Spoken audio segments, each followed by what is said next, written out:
ರೇಷ್ಮೆ ಹುಳ ರೇಷ್ಮೆಯನ್ನ ಹೇಗೆ ತಯಾರಿಸ್ತದೆ ಅಂತ ನಿಮ್ಗೊತ್ತಾ? ಒಂದು ಸಣ್ಣ ಹುಳ ಇಷ್ಟು ಮೃದುವಾದ ರೇಷ್ಮೆ ದಾರವನ್ನ ಹೇಗ್ ತಯಾರಿಸುತ್ತೆ? ಇದ್ರ ಸ್ಟೋರಿ ಶುರುವಾಗೋದು ಒಂದು ಚಿಕ್ಕ ರೇಷ್ಮೆ ಹುಳುವಿನಿಂದ. ಮೊದಲಿಗೆ ಈ ಹುಳ ಹಿಪ್ಪುನೇರಳೆ ಎಲೆಗಳನ್ನ ತಿಂದು ದಿನದಿಂದ ದಿನಕ್ಕೆ ಬೆಳೀತದೆ.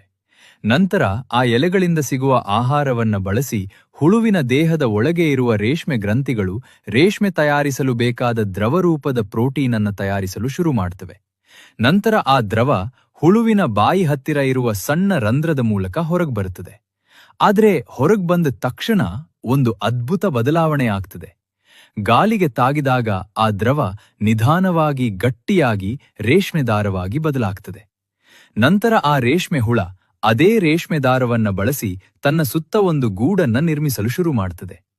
ಆ ಸಣ್ಣ ಗೂಡಿನ ಒಳಗೆ 100 ಮೀಟರ್ ಉದ್ದದ ರೇಷ್ಮೆ ದಾರ ಅಡಗಿರ್ತದೆ. ಕೊನೆಗೆ ಆ ರೇಷ್ಮೆ ದಾರದಿಂದಲೇ ನಾವು ನೋಡುವ ಸುಂದರವಾದ ರೇಷ್ಮೆ ಬಟ್ಟೆ ತಯಾರಾಗ್ತದೆ. ಅಂದರೆ ನಾವು ಧರಿಸುವ ರೇಷ್ಮೆ ಕೂಡ ಒಂದು ಸಣ್ಣ ಹುಳುವಿನ ಅದ್ಭುತ ಸೃಷ್ಟಿ. ಇದ್ರ ಬಗ್ಗೆ ನಿಮ್ಮ ಅನಿಸಿಕೆ ಏನು ಅಂತ ಕಮೆಂಟ್ ಮಾಡಿ ನೋಡಿ.